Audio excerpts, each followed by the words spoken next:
जय हिंद दोस्तों, मैं नवीन शर्मा आप सभी का स्वागत करता हूं। आशा करता हूं आप सब एकदम अच्छे हैं, एकदम बेहतरीन हैं।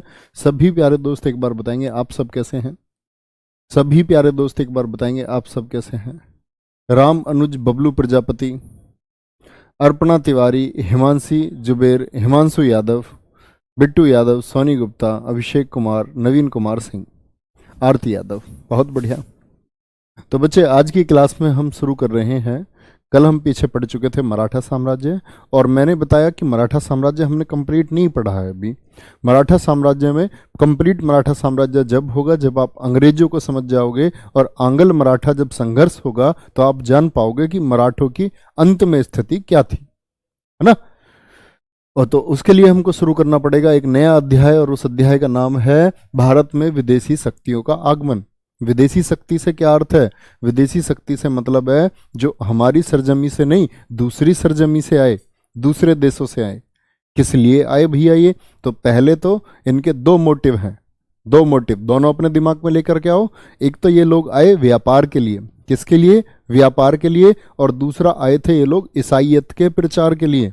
ईसाइयत मतलब ईसाई धर्म के प्रचार के लिए। याद है मैंने अकबर के टाइम पे बताया था 1579 स्टीफन थॉमस, 1583 रॉल्फ फिच, वो दो लोग क्यों आए थे? ईसाई धर्म का प्रचार करने के लिए आए थे। तो ईसाइयत का प्रचार करने वो लोग आए, है ना। तो ये इनका उद्देश्य रहेगा, और उसके बाद ये लोग लूटपाट करेंगे। उसके बाद ये पैसे को, शुरू में व्यापार के लिए आएंगे, है ना। तो ये क्रम आप लोग अपनी कॉपी में नोट करेंगे सबसे पहले कि आने का क्रम क्या है विदेशियों का। तो सबसे पहले कौन आए हैं बच्चे? आपके पुर्तगाली आए हैं। ओके, डच, फिर अंग्रेज, फिर डेनिश, फिर फ्रांसीसी, फिर स्वीडिश। पुर्तगाली लोग कहाँ से आए? पुर्तगाल देश से। इसके बाद में आते हैं डच। डच कहाँ से आए थे? इनके पुराने देश का नाम हॉलैंड था, और आज देश का नाम क्या है? नीदरलैंड है। फिर आ जाते हैं आपके अंग्रेज, ब्रिटेन, यूके से। फिर आए डेनिश, डेनमार्क से। ये सभी लोग आएंगे भारत पर व्यापार के लिए, कंपनी स्थापित करेंगे। कब कब आए, कब कब कंपनी स्थापित की इन्होंने, सारी चीजें हम जानते रहेंगे। एक एक पर्सनल व्यक्ति के बारे में जानेंगे, इनका कौन आदमी पहला आया था। ठीक है, बहुत बढ़िया। आगे चलो, शुरू करेंगे भैया इस चीज को। इतना लिख चुके हैं, थम्स अप करके बताएंगे एक बार कि आप ये बातें लिख चुके हैं। तो यहां ध्यान से देखोगे एक बार। क्या बोला मैंने? ये वर्ल्ड मैप है, और वर्ल्ड मैप के बारे में आप परिचित होंगे, ज्योग्राफी में आप लोग पढ़ चुके होंगे। यहां ध्यान से देखना भैया, देख पा रहे हो या नहीं देख पा रहे हो? नहीं देख पा रहे हो तो आइडिया लेना, अगर देख नहीं पाओ तो अंदाजा लगाना। ओके, अपना देश भारत जानते हो कहाँ स्थिति है? हर बच्चा जानता होगा अपने देश भारत की स्थिति कहाँ है। यहां ये देश है स्पेन। क्या है? स्पेन। और स्पेन के बगल में छोटा सा है पुर्तगाल।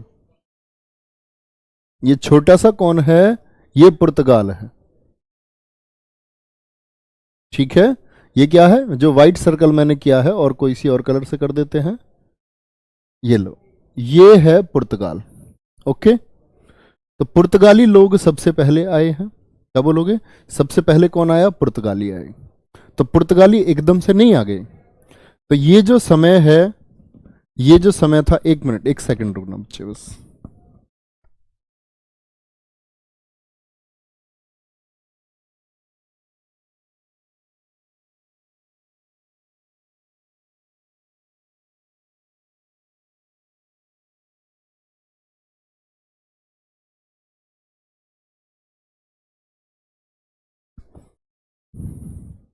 चलो आ जाओ। तो क्या बनेंगे? मैं शोर के लिए मना करना गया, बाहर शोर हो रहा था बहुत ज्यादा। क्या बोलेंगे इसको? तो एकदम से भैया ये लोग बाहर से कूद करके भारत की जमीन पर नहीं आ गए। हुआ क्या दरअसल में? तो ये जो समय था, ये विज्ञान का समय था, पुनर्जागरण काल का समय था। तो इस समय कंपास जैसे यंत्रों का आविष्कार शुरू हुआ। कंपास यानी कि दिक् सूचक यंत्र, जिसने दिशाओं के बारे में समुद्री नाविकों को यह ज्ञान बढ़ा कि दिशाएं होती हैं। लोगों को ये पता चला कि हाँ, जैसे एक व्यक्ति था मैग्नेल, पूरी मैग्नेल, उसने पूरी धरती का चक्कर लगाया। उसने बोला धरती तो गोल है, घूम के कहीं से भी जाओ, घूम के वहीं आ जाओगे। लोगों का मतलब ज्ञान जो है वो बढ़ना शुरू हुआ। तो समुद्री यात्राएं शुरू हुई, और किसी ने देश की खोज नहीं की। देश सब अपनी जगह हैं। खोज किसकी हुई है? वहां के व्यापारिक मार्ग की, वहां के समुद्री मार्ग की खोज हुई है। तो कैसे ये खोज हुई, ये हमको पढ़ना है कि ये लोग कैसे आएंगे। ध्यान से समझना।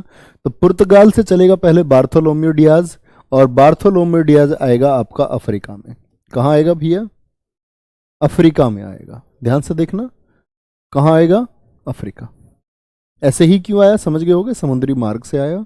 और यहां जो हमारा स्थल है, जब मैं नाम लूं तो आप लोगों के दिमाग में इमेज होनी चाहिए। ये जो पॉइंट है इसको बोलते हैं cap of good hope. Good hope यानी कि एक आशा खुली, ये भी आगे का समुद्री मार्ग हो सकता है। फिर इसी मार्ग से चल करके आपका कौन आएगा? इसी मार्ग से चल करके आएगा पुर्तगाली यात्री, जिसका नाम हर बच्चा जानता होगा, वास्को डिगामा। सुना तो होगा ही। तो वास्को डिगामा फिर भारत आएगा, कहां पहुंचेगा? कालीकट पहुंचेगा। ऐसा नहीं था भारत के बारे में ये लोग परिचित नहीं थे, परिचित पहले से थे, समुद्री मार्ग के बारे में जानते थे। आप लोग जानते हो ना, अरब आक्रमणकारी पहले आए हैं, सिकंदर भारत पहले आया है, तो थल मार्ग से लोग आते रहे हैं, जमीन वाले रास्ते से लोग आते रहे हैं।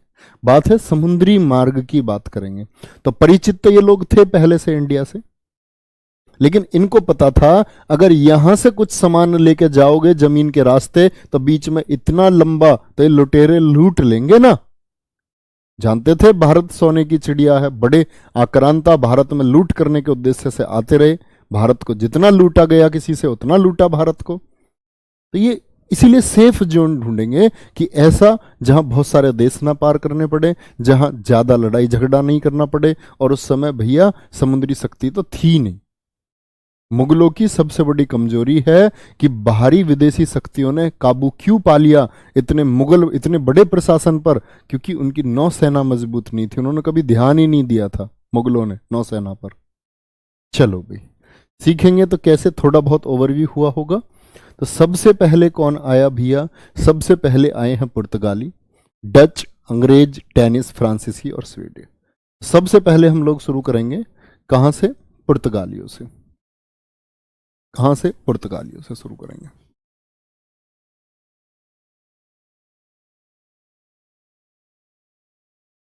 दरअसल में भारत की जो ये रास्ता था भारत के लिए, इसके लिए निकला था क्रिस्टोफर कोलंबस। कौन निकला था? क्रिस्टोफर कोलंबस निकला था। कहां से निकला था क्रिस्टोफर कोलंबस? स्पेन से। कोलंबस कहां का था भैया? स्पेन का था कोलंबस। लेकिन भारत की जगह आने की बजाय हवाओं के चलते हुए रास्ता भटकने की वजह से कहां पहुंच गया था वो? आपका अमेरिका पहुंच गया था। कहां पहुंच गया था? अमेरिका। तो 1492 में तो खोज की थी किसने? कोलंबस ने, स्पेन की। आ जाओ आराम से लिखेंगे, पुर्तगालियों से पहले लिख लेना। 1492 में यूएसए, यूएसए बोले तो अमेरिका, 1492 में यूएसए के समुद्री मार्ग की खोज, समुद्री मार्ग लिखो या व्यापारिक मार्ग की खोज किसने की थी? तो वो व्यक्ति है आपका क्रिस्टोफर कोलंबस, निकोलस कोलंबस के नाम से भी जिसको आप जानते हैं। क्या नाम है? Christopher Columbus. भारत आना चाहता था लेकिन रास्ता भटक करके कहाँ पहुंच गया? उसने बोला धरती पर जाकर के वहां, तो ये तो शायद क्या है, इंडिया मिल गया। तो बाद में पता चला रहा इंडिया नहीं है काका। 1492 में क्रिस्टोफर कोलंबस कहाँ का है? स्पेन का नागरिक था। इसीलिए तो अमेरिका की जो राजधानी है उसका नाम क्या है? Washington DC. और डीसी का क्या मतलब है? District of Columbia. और जो कोलंबिया सम्मान में बोला जाता है ना, वो कोलंबस के लिए ही कोलंबिया सम्मान में उन लोगों ने बोला है। चलो पुर्तगाली, पुर्तगालियों में कौन आता है? पहले एक नाम आता है पुर्तगालियों में, नंबर 1 पॉइंट लिखना, राजकुमार हेनरी था पुर्तगाल का। राजकुमार हेनरी ने अपना पूरा जीवन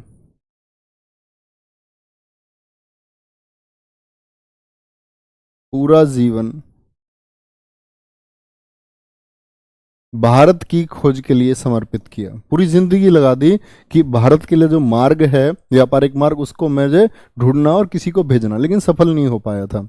पूरा जीवन भारत मार्ग पर खर्च किया।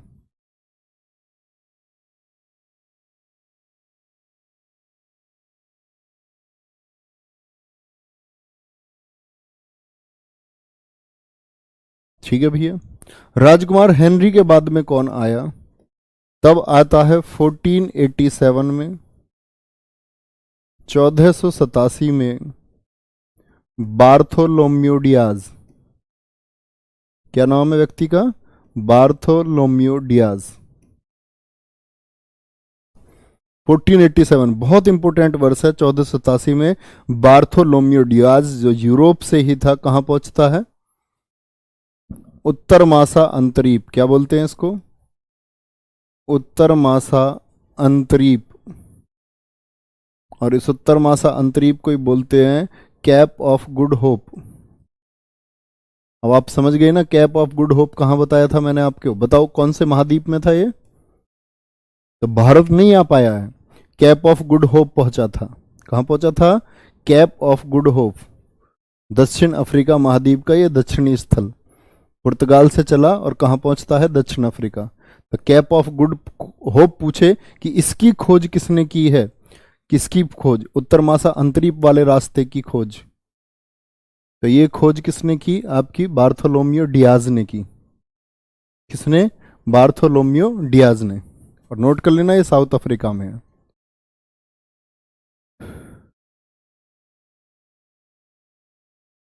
बहुत बढ़िया। चलो नई दुनिया, हाँ बिल्कुल नई दुनिया कहा था उसने, कोलंबस ने। बहुत बढ़िया। 1487 में पहुंच जाता है। और 1487 के बाद में लिखोगे भैया 1487 के बाद में क्या हुआ? इसके लगभग 10 वर्षों के बाद में 17 मई 1498, 1498 बहुत जगह बच्चे ये आपका 20 मई भी मिलता है। इस डाटा में बहुत गड़बड़ है, ये वेरीफाई नहीं हो पाता। जैसे बहुत सारी बुक है आधुनिक इतिहास की, स्पेक्ट्रम जैसी किताबें, उनमें 17 मई का वर्णन है ना तो नई किताब में यशपाल ग्रोवर हैं लेखक, तो वो 17 मई बताते हैं। तो ये अलग है, कई जगह 20 मई भी है। तो 17 मई 1498 को वास्को डिगामा, इसको श्रेय दिया जाता है। वास्को डिगामा ने भारत के व्यापारिक मार्ग की, भारत के यूरोप से, कहां से कहां तक का? यूरोप से व्यापारिक मार्ग, पुर्तगाल का था, व्यापारिक मार्ग की खोज की। खोज ही बोलेंगे, कभी आविष्कार बोल दो इसको, है ना। कब पहुंचता है? 17 मई 1498 को यहां देखना ध्यान से। इसके बाद क्या होता है? 17 मई 1498 को कहां पहुंचा? कालीकट केरल, कालीकट केरल पहुंचा।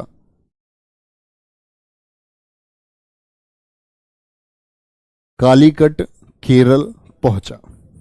ओके, यहां तक की बात में कोई दिक्कत? लिखना। उस समय शासक कौन है वहां? उस समय हिंदू शासक, हिंदू शासक जमेरिन था। इसकी जमेरिन की और इसकी बनेगी नहीं, लेकिन फिर भी वेलकम करता है शुरुआती दौर में। हिंदुस्तान की परंपरा का पालन कर रहा है, देख रहे हो। उस समय हिंदू शासक जमोरिन ने इसका स्वागत किया था। क्या किया था? इसका वेलकम किया, स्वागत किया।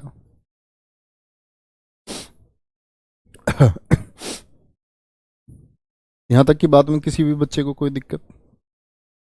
उद्देश्य लिखना। वास्को डिगामा के आने का उद्देश्य क्या था?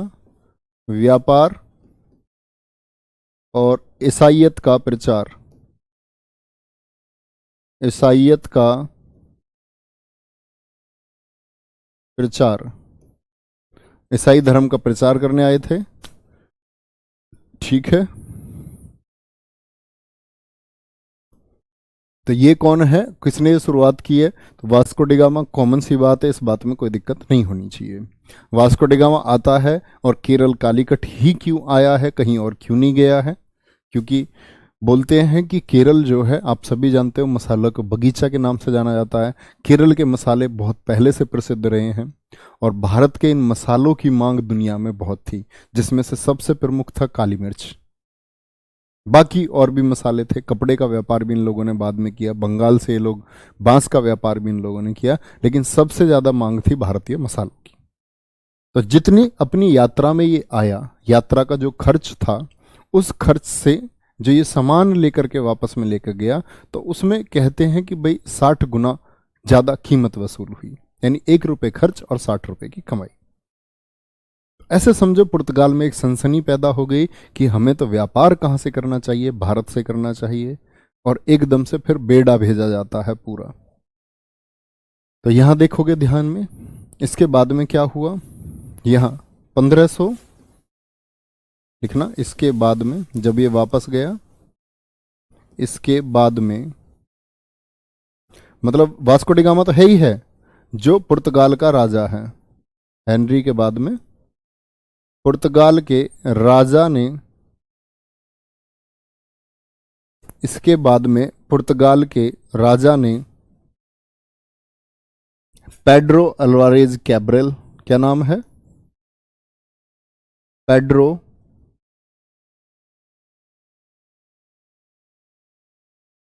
अल्वारेज कैब्रेल,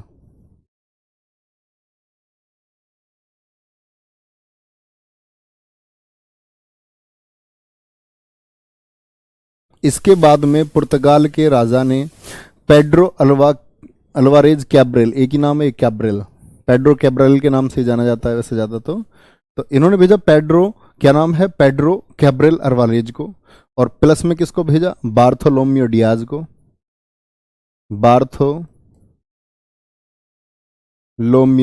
डियाज को। अब बताओ बार्थोलोम्यो डियाज ने किसकी खोज की थी, ठीक है।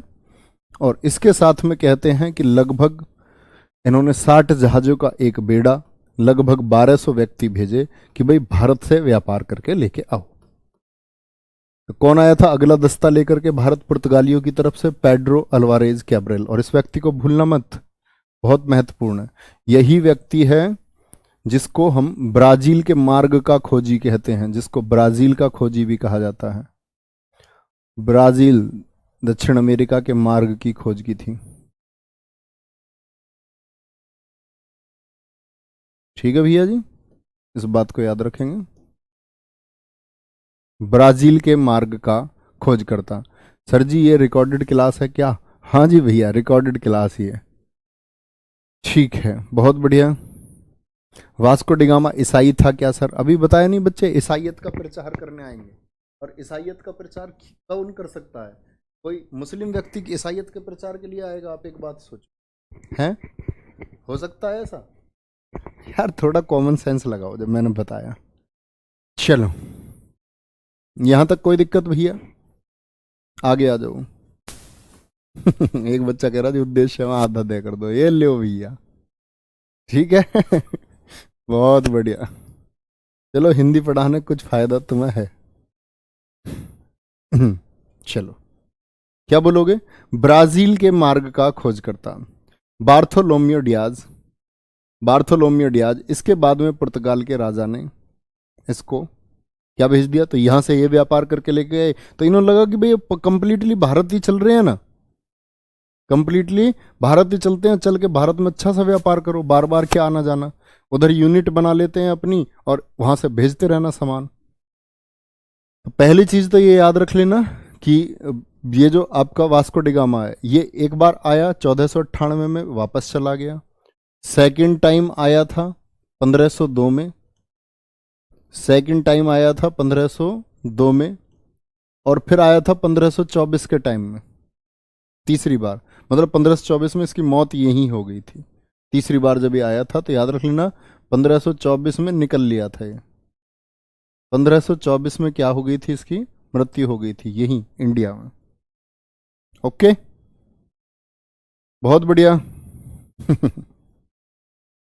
आगे आएंगे भैया, ये तो छोटा सा एक रास्ता हुआ कि कैसे इन्होंने तय किया, क्यों किया कर पाए, कंपास आदि चीजों के आविष्कार की वजह से कर पाए। आगे बढ़ो, तो फिर ये सिलसिला शुरू होता है। तो इसमें क्या करते हैं, सबसे पहले हम देखते हैं 1503 में पुर्तगालियों ने, जो पुर्तगाली लोग हैं पुर्तगाल के, पुर्तगालियों ने 1503 में। तो कहाँ पहली कोठी खोलते हैं? कोचीन में। कोचीन कहाँ है? केरल में। कोचीन में पहली व्यापारिक कोठी खोली। व्यापारिक कोठी से मतलब इन्होंने अपना एक हेडक्वार्टर बना लिया व्यापार करने के लिए कि भाई यहां हम रहेंगे, और जो भी व्यापार है वो पहले यहां आता था और यहां से सीधे एक्सपोर्ट करते थे फिर अपने देशों को। एक बेस बना लिया, जैसे नौसेना का, आर्मी का बेस बन जाता है ना, तो इन्होंने अपना एक अड्डा बना लिया। क्या बना लिया? अड्डा। पुराने समय में अड्डे को बोलते थे फितोरिया। फितोरिया पर कब्जा कर लिया। तो 1503 में पुर्तगालियों ने कोचीन में अपनी पहली, सबसे इंपॉर्टेंट क्वेश्चन आपका, कि पुर्तगालियों ने अपनी पहली फैक्ट्री कहां खोली थी? कोचीन। कोचीन कहां है आपका? केरल में। पहली फैक्ट्री इन्होंने खोल दी यहां, यह बात आपको पता होनी चाहिए। फिर आता है 1505 में Francis de Almeida. Francis de Almeida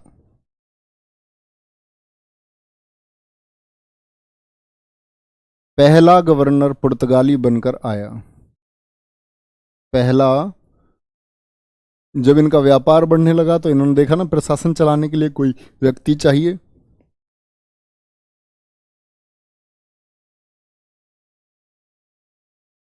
बनकर आया। ठीक है भैया।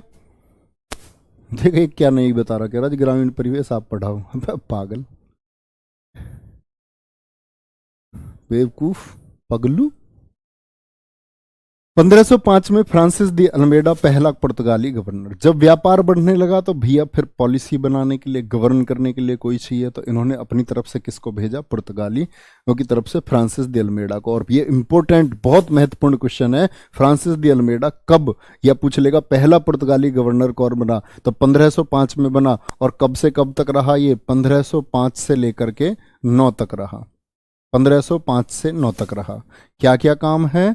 इसने शांत जल नीति अपनाई।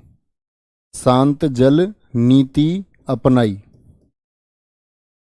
नाम कहने को ही शांत है इसका, ठीक है। शांत जल अपनी नीति अपनाई और कार्टेज पद्धति लागू की।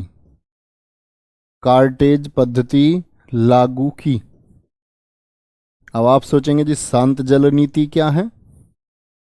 तो जब पुर्तगाली आपका आ चुके हैं केरल में, केरल में ही क्यों आए हैं जान चुके हो ना इस बात को, क्योंकि मसालों का व्यापार उन्हें करना था। इसको बोलते हैं हम लोग ब्लू वाटर पॉलिसी। क्या बोलते हैं? Blue water policy. इसका मतलब था, देखो इधर ध्यान से, ये आपका दक्षिण में इधर केरल हो गया भैया, ओके बॉस। तो केरल ये लोग आए तो इधर कौन सा है आपका, क्या बोलोगे? अरब सागर है जी। क्या है? अरेबियन सी। अरब सागर को ये लोग सोच रहे थे कि भाई अगर हम आए हैं तो हमारे बाद और लोग भी तो आ सकते हैं, तो इस पहले ये जो तट है ना, कोंकण तट, मालाबार तट, इसको पहले अपने अधीन करो, इसको कंट्रोल में करना जरूरी है। तो इसके लिए ये फ्रांसिस द अल्मेडा ने बनाई शांत जल नीति। तो अरब सागर में अपना नियंत्रण करने के लिए उसने शांत जल नीति को अपनाया, ताकि इस वाले क्षेत्र में शांति रह सके और सिर्फ हमारा एक छत्र राज रह सके।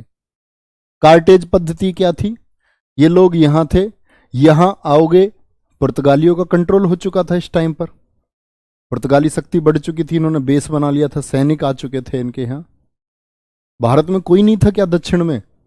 नहीं, बस गुजरात में एक सबसे कहते हैं मजबूत शासक महमूद बेगड़ा इनसे भिड़ता है, बाकी तो छोटे छोटे राजा थे उस समय तक, बिखर चुके थे भारत के राजवंश। तो यहां समझना एक बात में, तो ये कार्टेज पद्धति थी क्या? तो ये लोग लेना पड़ता था लाइसेंस, किससे? पुर्तगाली गवर्नर से लाइसेंस लो और व्यापार करो, समुद्र में जाओ, और अगर लाइसेंस नहीं लिया तो लूट लेंगे पुर्तगाली। फिर पुर्तगाली उस जहाज को जो कार्टेज नहीं लेता था, लाइसेंस नहीं लेता था, उसको लूट लेते थे। तो ये कार्टेज पद्धति और शांत जल नीति आप समझ चुके होंगे। किसने लाया? फ्रांसिस दी अल्मेडा लेकर आया। फ्रांसिस दी अल्मेडा कौन है भैया जी? ये पहला आपका पुर्तगाली गवर्नर बनकर के आया था। यहां से कोई दिक्कत इस बात में? Any problem? Any problem? बहुत बढ़िया। हाँ, शांत जल नीति, नीले पानी की नीति भी कहते हैं, बिल्कुल बोलते हैं इसको नीले पानी की नीति, शांत जल नीति। ब्लू, ये नहीं लिख रहा नीला वाटर पानी, अबे पगलू, इसे भी बताने की जरूरत थी कुछ। ठीक है, बहुत बढ़िया। तो इन्होंने, एक बच्चे का बहुत अच्छा क्वेश्चन है, इन्होंने बोला कि इन्होंने परमिशन किससे ली होगी। इन्होंने किसी से परमिशन नहीं ली, व्यापार के लिए आए, उस समय के स्थानीय शासक थे, उनको लालच दिया इन्होंने, तरह तरह के उपहार प्रेजेंट दिए, कोठी खोलने में किसी को दिक्कत नहीं हुई, किसी को कोई समस्या नहीं, वेलकम किया ही गया जमीरिन के द्वारा साउथ में, उसका साउथ में उस समय प्रभाव था, लेकिन उसे भी कोई दिक्कत नहीं।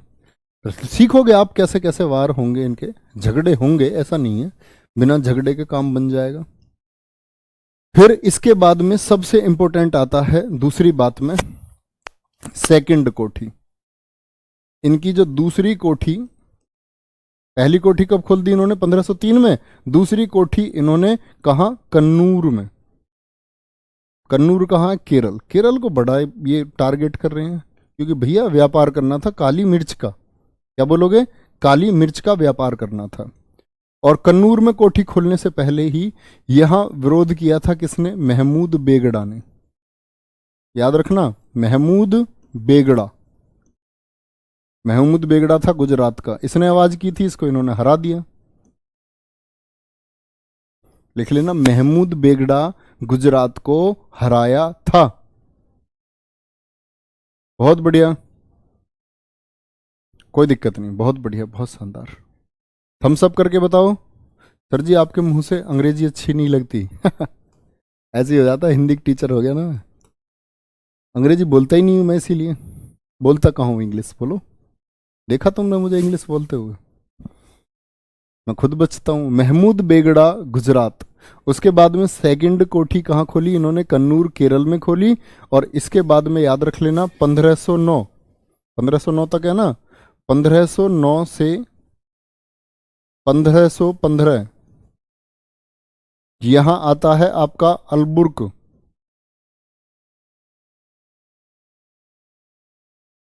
अल्बुकर्क गवर्नर बनकर आया, गवर्नर बनकर आया।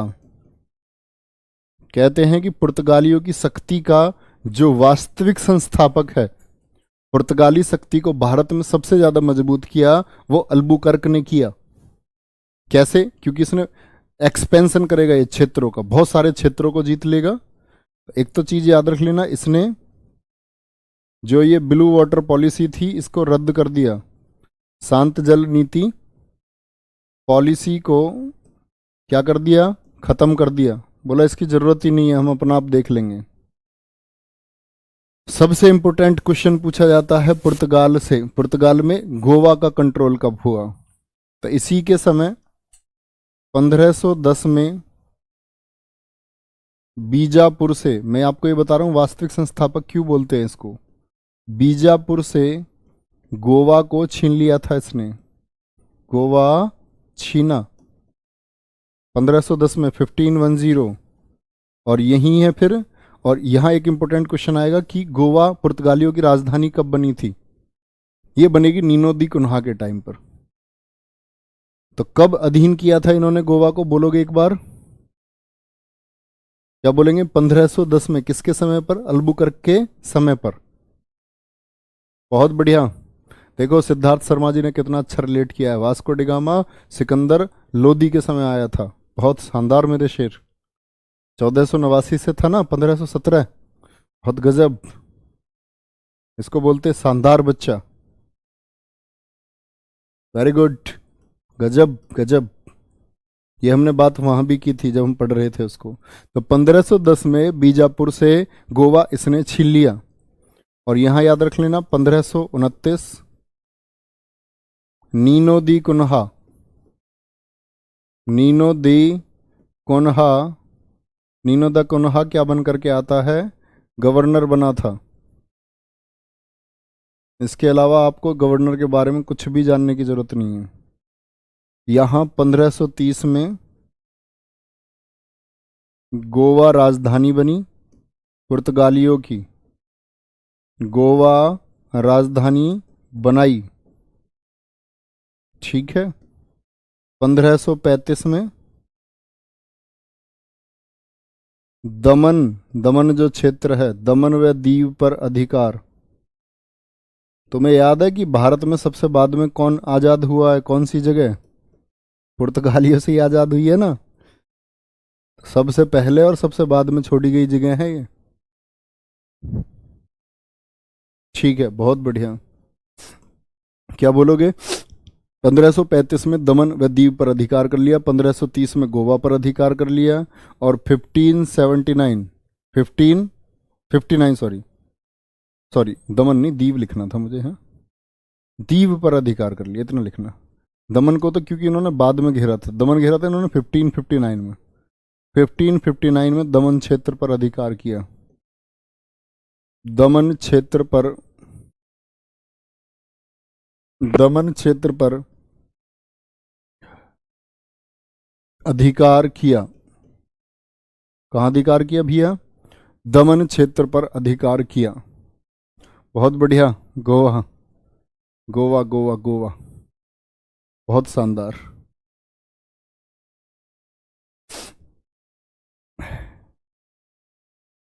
सबसे बाद में आपका दमन दीव नहीं बच्चे, सबसे बाद में दीव बता रहे बहुत सारे बच्चे, बताते रहो। गोवा 1961 में आजाद हुआ भैया, 1961 में। चलो, 1559 में दमन क्षेत्र पर अधिकार कर लिया इसने। कोई दिक्कत यहां तक? नीनो दी कुन्हा गवर्नर बन गया। इनका प्रशासन समझ रहे हैं, कैसे एडमिनिस्ट्रेशन इनका चल रहा है। अब बात आती है इसमें किसकी फिर, कि पुर्तगाली शासन से हमें क्या मिला। पुर्तगालियों की देन, पुर्तगालियों की देन क्या थी भारत को? तो कौन सी देन है? कहते नंबर 1 तंबाकू, तंबाकू। नंबर 2 आलू प्याज टमाटर फलाना ढिकना, आलू टमाटर। सबसे इंपॉर्टेंट है प्रिंटिंग प्रेस, प्रिंटिंग प्रेस, छापे खाने वाली, छापे खाने का विकास हुआ, प्रिंटिंग प्रेस। और नंबर 4 जहाज निर्माण कला।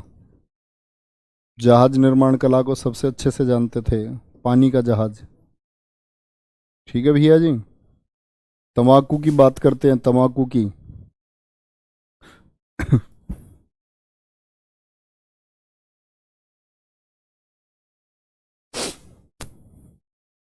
हाँ, यहाँ देखो भैया, क्या बोलोगे? तंबाकू की बात करते हैं तो तंबाकू को किसने इंट्रोड्यूस किया था भारत में? अगर कोई पूछे, पुर्तगालियों ने।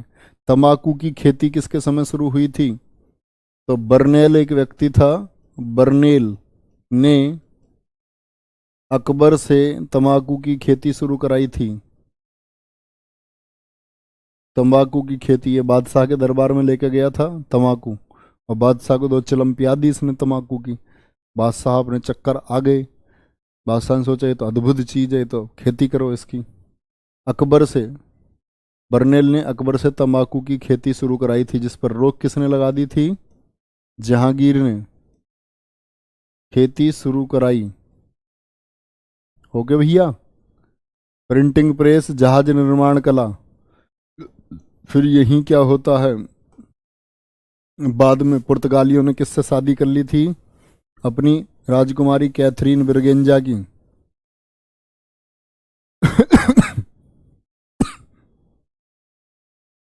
बहुत बढ़िया।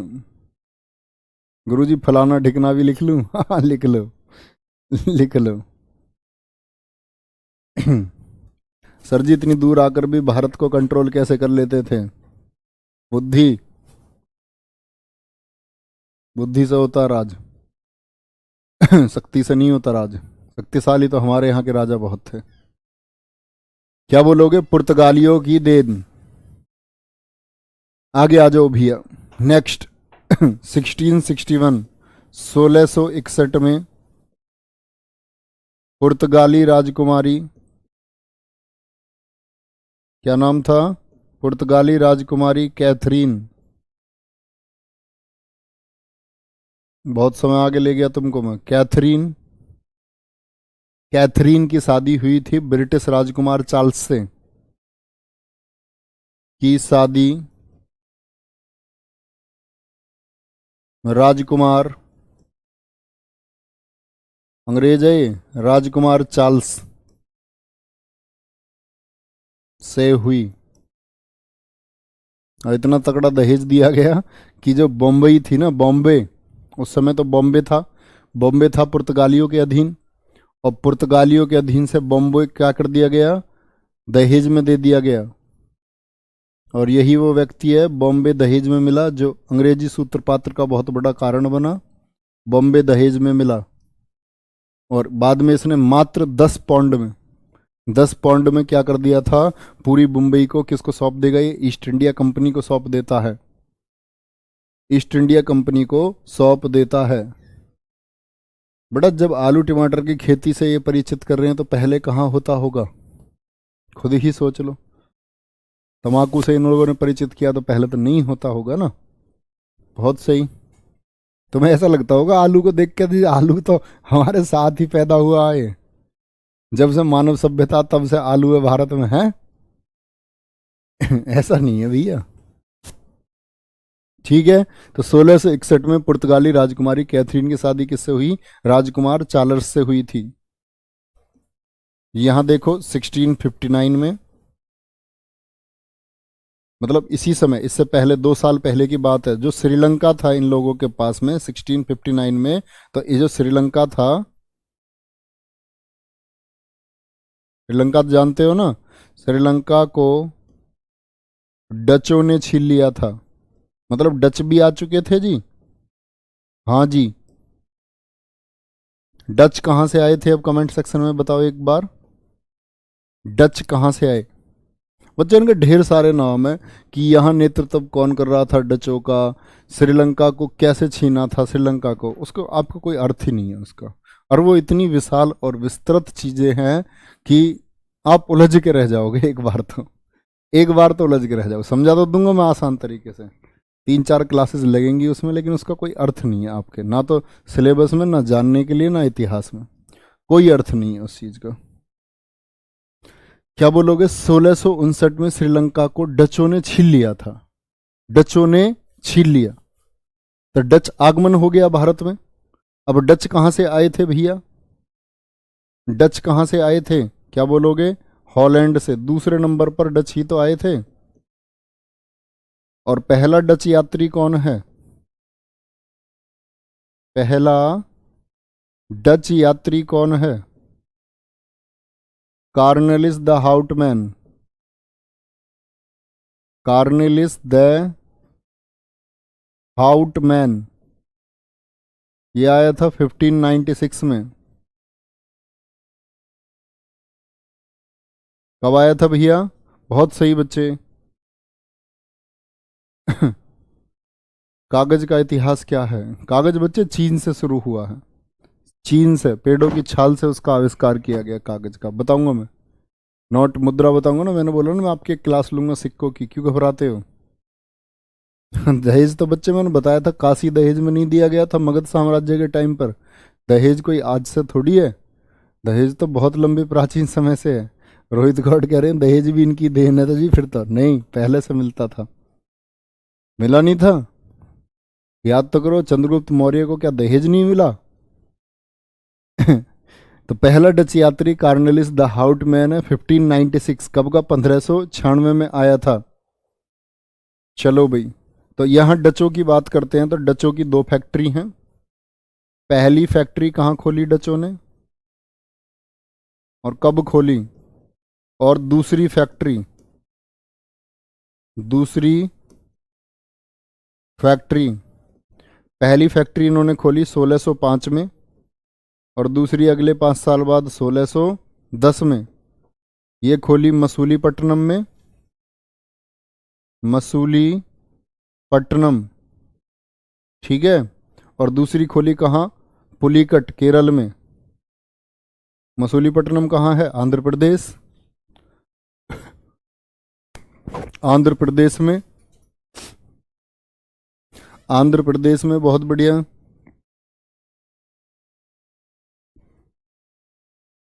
आंध्र प्रदेश में भी है। कहाँ? पहली फैक्ट्री 1605 में मसूलीपट्टनम में, और दूसरी फैक्ट्री 1610 में कहाँ खोल दी इन्होंने? पुलिकट में खोल दी। 1616 में इन लोगों ने कहाँ? सूरत में अपनी फैक्ट्री खोली थी। व्यापारिक कोठी को ही बोल रहा हूँ। 1616। 1645 ये लोग कराईकल में पहुंच गए थे। कराईकल, कराईकल कहाँ है? पुडुचेरी, आपने पढ़ा होगा पुडुचेरी उसके बारे में, संघराज्य। यहां देखोगे अब ध्यान से, तो अगर बात करें आंध्र प्रदेश के तट पर इधर पहुंच गई है, पुलिकट केरल इधर भी इनका कंट्रोल है, पुडुचेरी वाले पर भी इनका, और गुजरात पर। तो मजबूत हो रहे हैं। डच भी नहीं, डच भी किससे आकर के संघर्ष करते हैं? डच संघर्ष करते हैं आकर के किससे? पुर्तगालियों से। ये बात याद रख लेना आप लोग। तो यहां दुनिया से दूसरी बात है कि इस डचों का जो पतन हुआ था, डचों का पतन कैसे हुआ था? डचों का पतन हुआ था वेदरा के युद्ध से।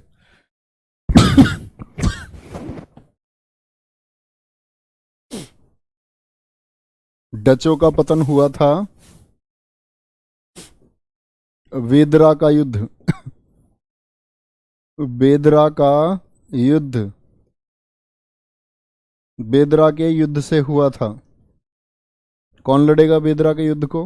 बहुत इंपॉर्टेंट क्वेश्चन है। 1759 में हुआ था, 1759 में। और किसने हराया था इनको? अंग्रेजों से हुआ था। अंग्रेज वर्सेज डच, ये लोग थे, हॉलैंड के लोग।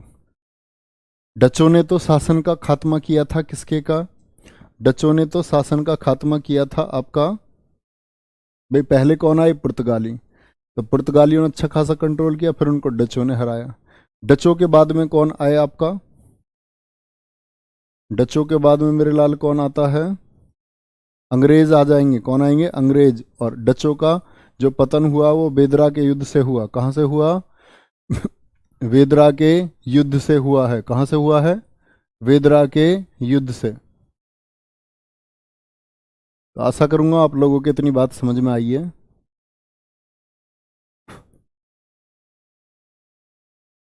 क्या बता रहा था मैं? इधर देखो ध्यान से एक बार। शक्तियों के बारे में बता रहा था, कौन कौन सी शक्तियां कौन से क्रम में आई है, पहले कौन सी आई है, बाद में कौन सी आई है। तो पुर्तगालियों की जगह जो मजबूती प्रदान की वो किसने? अपने साम्राज्य को डचों ने। और ये पुर्तगाली एकदम से ऐसे नहीं हार गए। अंत समय में ये लोग मिल गए थे किसके साथ? अंत समय में ये लोग स्पेन देश के साथ हो गए थे। पड़ोसी था ना इनका स्पेन। ब्रिटेन से पहली एक ताकत है फ्रांस, और स्पेन ये ब्रिटेन से पहली ताकतें हैं। तो क्या बोलोगे भैया कि पुर्तगालियां स्पेन के साथ मिल गए थे, और जैसे जैसे स्पेन देश का पतन हुआ साथ में आपका पुर्तगालियों का। ठीक है भैया, याद रख लेना इस बात है। बाकी भैया कल पढ़ाऊंगा। ओके, कल पढ़ाऊंगा। यहाँ से आगे का कल कंटिन्यू करते हैं। Okay, bye bye, take care, जय हिंद, जय भारत। अपना ख्याल रखें, पढ़ते रहे।